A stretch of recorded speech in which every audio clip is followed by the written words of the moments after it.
Hello there. I'm June Ranson, Licensed Immigration Advisor. I was appointed by the New Zealand Government and I work with Woburn International. I owned and established this company 29 years ago.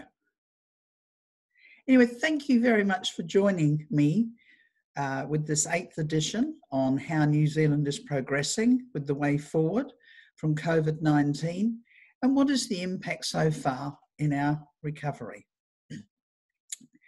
Now, I'm updating you on what is happening with New Zealand immigration and how our government is managing the pathway through COVID-19 to get the New Zealand economy going. Now, at this time, we are still in level 2, and according to our Prime Minister, level 1 will happen next week. Yay!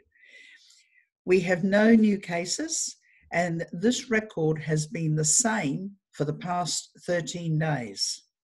We have only one person in their 50s who is in active case in Auckland, and Auckland is our largest city in New Zealand with a population of just over 1.6 million. So it's the largest city in this country. Now, I'm sharing with you the current facts, and we mustn't forget this government does want the economy up and running, and they have lost sight on how.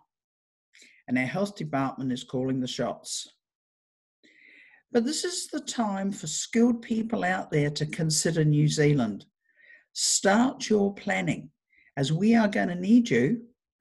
Look, see if you meet our thresholds for relocating to this country. It is a great place.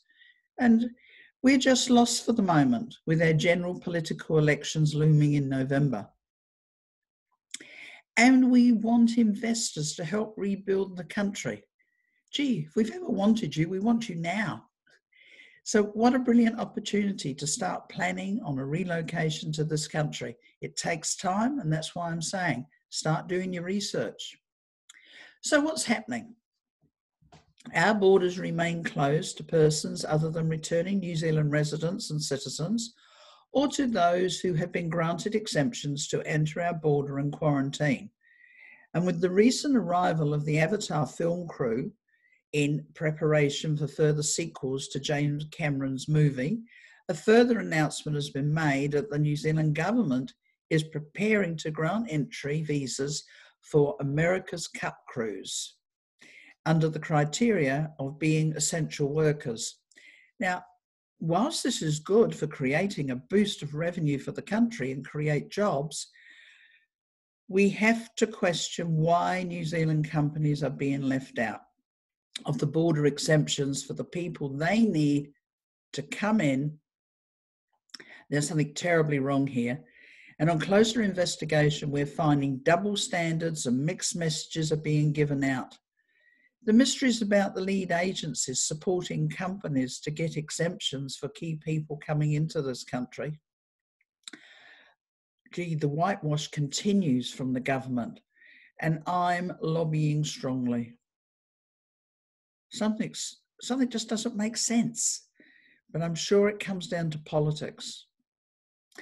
We have the continuing terrible treatment of migrants holding valid visas for working in New Zealand, trapped offshore, continuing to pay rent in New Zealand and other expenses, now at risk of losing their jobs because they cannot return, families being split between countries for many months. It does not make sense and totally unfair. Then we've got migrants who entered the country as visited before the COVID-19 and secured job offers, because these are skilled people.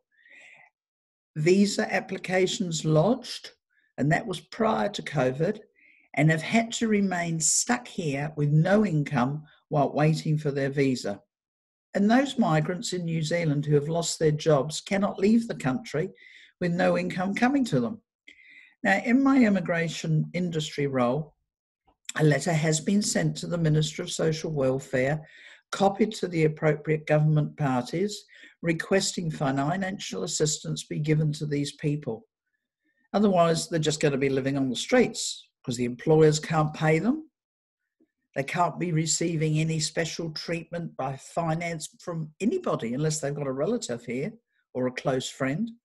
Now, letter was sent 2 weeks ago and silence reigns. Look, it's disgusting for a country whose Prime Minister states we must be kind and caring. Reverting back to the New Zealand employers who are desperately wanting the key skilled migrants to get their businesses up and running. Total lack of frustration, totally. Yes, we are in uncharted waters, but one thing that has shown up during this COVID-19 crisis is the lack of communications, planning and secrecy from the government and inconsistent messages. I'm totally frustrated, and in fact, I get angry, I get cross, and I'm really feeling for the employers and migrants. Look, I'm working for you. So we still have many challenging issues in these uncharted waters, and hopefully moving to level 1 next week will make a difference, or not.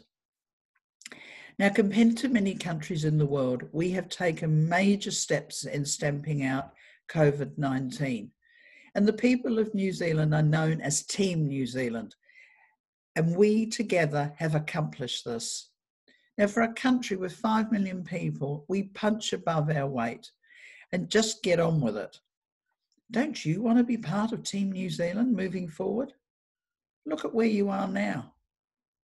Look at what we can offer going forward.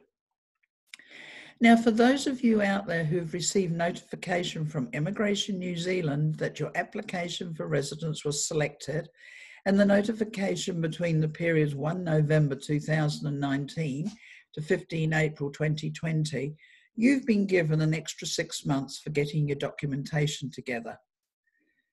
Because immigration have recognised that it's been very difficult for people to go and organise medicals and police clearances because of the various lockdowns. So this means that the original 4 months granted has been extended, and you have a total of 10 months to complete requirements. Now, I spoke last week about the automatic extensions by Immigration New Zealand to 25 September. And those of you who had expiry of visas between 2nd of April and 9 July, I cannot emphasize strongly enough the need for you to get organized now. There are so many pitfalls, and even more if you have a residence application lodged and waiting finality, and your work visa has or is expiring. Look, just don't sit back hoping your residence will be through. If you need additional information or assistance with immigration needs, look, contact Woburn International. My team is brilliant, and I'm always there as well. So until next week, thank you for listening. Keep safe and healthy. Bye.